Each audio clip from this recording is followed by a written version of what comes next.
Coisa, você que esteve na indústria, eu acho que você pode ajudar a dirimir essa dúvida.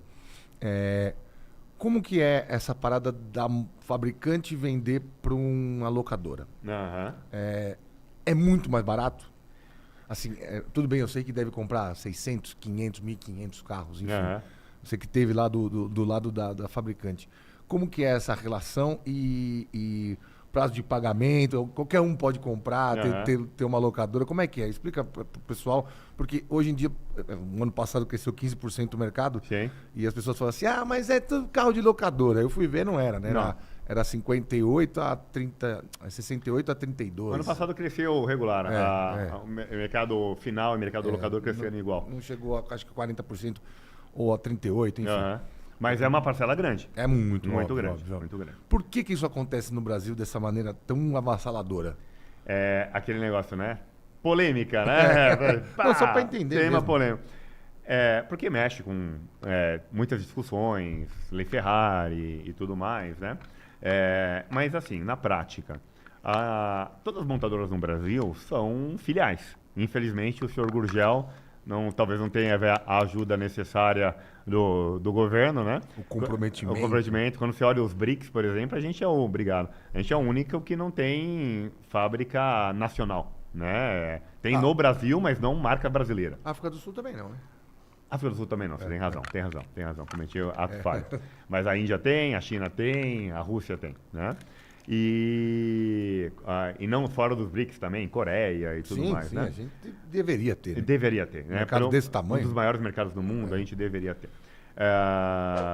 Bom, então são todas filiais e tem que responder o resultado para a matriz. Você faz uma programação de venda e muitas vezes não acontece. Ainda mais no Brasil, com muitas instabilidades, não olhando para um lado do governo ou outro lado do governo, se é de direita ou de esquerda, certamente de direita ou de esquerda o Brasil é um país estável. Então o mercado bate 4 mil carros, bateu 3 milhões e 700. Chegou a ser Brasil, China, Japão, Brasil. O Brasil chegou a passar o mercado da Alemanha em 2013, se não me engano. Foi 12, né? 12 ou 13, é isso aí, exato. é isso aí. Assim, e toda a BMW veio pro Brasil, todo mundo veio pro Brasil e falou, pô, vai bater 4, 5 milhões de carros. E aí? Depois vem crise econômica, desce. É assim. Então, e você não pode ficar mandando embora as pessoas de acordo com valia. Então, você tem que achar cliente para vender. E a locadora é fundamental nisso, na indústria brasileira. E a locadora, como eu te falei aqui quando a gente estava off, são empresas extremamente competentes. Conheço altos executivos da Localiza, da Movida, extremamente competentes. É um serviço que, embora pessoas possam achar que não é nada fácil prever quanto o carro vai estar valendo, qual modelo comprar, qual a desvalorização, Qual que é capital o seu de impacto giro, nisso, né? qual o seu impacto, o pós-vendas, o custo de manutenção. Eles investem milhões nisso, né? E como qualquer coisa, se eu for comprar esse microfone aqui, se eu comprar você vai me vender por um preço, você verá, não, eu quero comprar 1 milhão. Você vai me fazer por outro preço, você vai me dar uma outra condição. Claro. Então, sim, eles têm uma condição muito boa, uma condição que num cliente unitário é mais que o dobro de vantagem. Se eu tiver os 15% de bônus de CNPJ para comprar um carro, eles têm 30%. A conta seria mais ou menos essa, em termos de dobro, né? Se é 7 é 15, se é 15 é 30. Então, é uma vantagem na compra importante, mas eles não podem revender o carro em menos de um ano. Né? Eles têm várias regras, têm vários riscos. Aliás, conversando com diretores de Localiza, de Movida, eles têm que prever carros que somem. Você sabia que no Brasil, se você sumir com um carro, você não é roubo?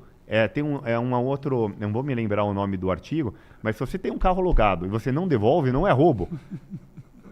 Tipo devolução mas não é roubo. Não devolução, subtração. Então, exato. Então, teoricamente, o cara ficar andando com o carro e não devolver até separar de uma blitz, ele tá de boa. E isso é custo da locadora. Né? Então não é. E eles não têm garantia. Não tem garantia. Eles não fazem revisão. Não fazem revisão eles, própria. Né? Então, assim, se fosse fácil, todo mundo faria. Mas é um bom negócio, logicamente, para pessoas profissionais que eles são. Sim, né? sim. Tanto é que as locadoras brasileiras já estão expandindo, já estão saindo, estão entrando nos Estados Unidos. Né? Então são empresas muito competentes. Mas sim, tem essa discussão forte entre donos de locadora e donos de concessionárias para saber se é justo ou não justo. E muitas concessionárias acabam tendo a sua própria locadora também. Né? A gente tá pensando nisso já, né? Tá entrando nesse Exato. mercado. Mas aí o que você falou foi muito interessante, porque se você comprar muito de um modelo, ele acaba virando com uma pecha de carro de locadora, ele desvaloriza e você que toma. E você toma. Eu lembro, eu tive um chefe chamado Christian Puyode, que talvez ele more no Brasil, agora no Rio de Janeiro, que casou com uma brasileira, era um francês. E a gente estava numa reunião, eu era secretário executivo. Era o nome traduzindo é fazedor de PowerPoint e de ata de reunião. Então eu participava de reuniões muito acima da minha hierarquia para tomar nota de tudo. E teve uma discussão feroz que na época um diretor de pós-venda, de vendas diretas, tinha vendido um volume muito grande de Logan para a locadora, que passava de 70% das vendas totais de Logan. E daí esse vice-presidente falou, não, se você fizer isso, o valor de revenda do carro vai despencar, a própria locadora nunca mais vai comprar da gente e o cliente final que comprou o carro vai valer menos. Então, essa politicagem, essa estratégia, não politicagem, essa estratégia de saber qual o percentual do total daquele modelo que vai para a locadora é muito importante. É claro que as próprias locadoras hoje conseguem revender o carro num valor muito bom, porque eles têm boa manutenção, boas lojas de revenda e tal. Mas é muito importante para uma montadora pegar um modelo e ter uma equação saudável entre daquele modelo. Pô, eu vou vender 30 mil desse modelo para uma locadora, então eu tenho que vender 70 mil dele para um cliente final. Fazer alguma coisa nesse tipo. Daí fica saudável. Se você vender um único modelo só para a locadora, você tem sim uma tendência aí de desvalorização, salvo se for um modelo que já é voltado só para isso. Por exemplo, a Spin.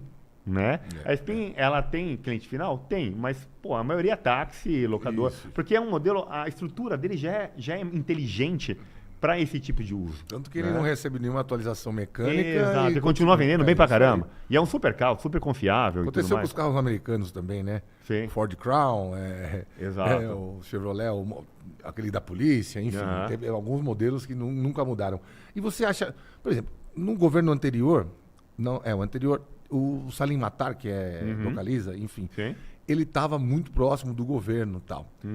E surgiu um debate sobre a lei Ricardo Ferrari. Ele está lá fazendo... Renato Ferrari, perdão. Exato. Ele está lá fazendo lobby e tal, vai acabar isso aí e tal. Como você ainda era montadora à época, né? Sim. 20, 21, 22, 23.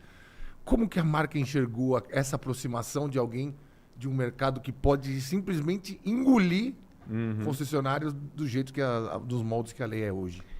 Olha, eu conheço muito bem a Lei Ferrari e eu costumo falar que eu era um executivo que leu a Lei Ferrari inteira, conheço muito bem ela.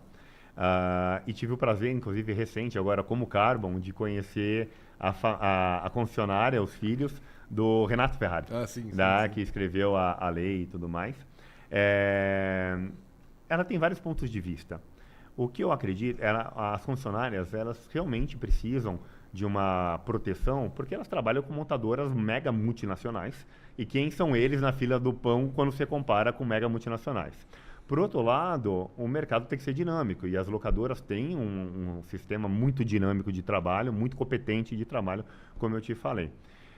O que eu acredito é que é uma lei necessária, o comércio de carros precisa ter uma lei específica, mas eu acredito que está na hora de conversar, sim, sobre a modernização dela.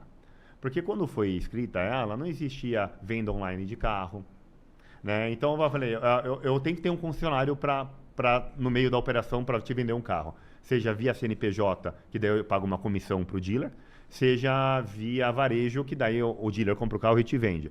Vendi via site da montadora. No Mercado Livre. No Mercado Livre. Né?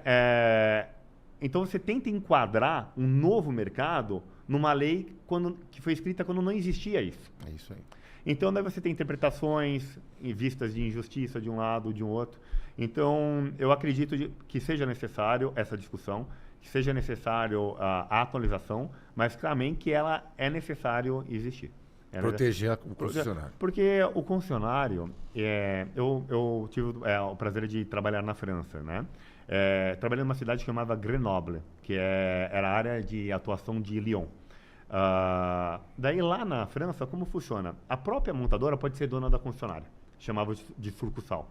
Tá? Então eles usavam essa ferramenta principalmente quando uma concessionária estava indo mal das pernas. Então, para não fechar, prejudicar a imagem da marca, a montadora ia lá, comprava, elevava e depois vendia, né? Só que lá eles não deixavam o mesmo concessionário ter muitas concessionárias em toda a França. Então, o concessionário de Lyon, ele podia estar em Grenoble, só que ele ia ter uma concessionária da concessionária. Tinha que ser uma família local, tipo aquele filme do McDonald's, Sim. que o cara falava o seguinte, não, eu quero família que trabalha no McDonald's. Sim, né? sim. Então, esse é o conceito. A concessionária, se for só multinacionais, mega empresas e tudo mais, ela vai perder aquele caráter local, aquela concessionária de Maringá, aquela concessionária de Lodria. Exato, eu conheço o dono da concessionária, trato, ele vai perder aquilo. E isso, para mim, é um mercado importante, porque você está comprando um bem, depois da casa, é o bem mais caro que uma família vai ter. Você ter confiança naquele concessionário, você saber, eu comprei a vida toda aqui, é importante. Então, se você não tiver um artifício também para proteger os dealers de mega empresas, também fica complicado. Do outro lado, também não pode ser uma proteção que deixa, então não preciso fazer nada, não preciso me modernizar. Claro. Né? Não pode acomodar. Então, a discussão é muito válida. Mas a modernização eu tenho certeza que é necessária. Muito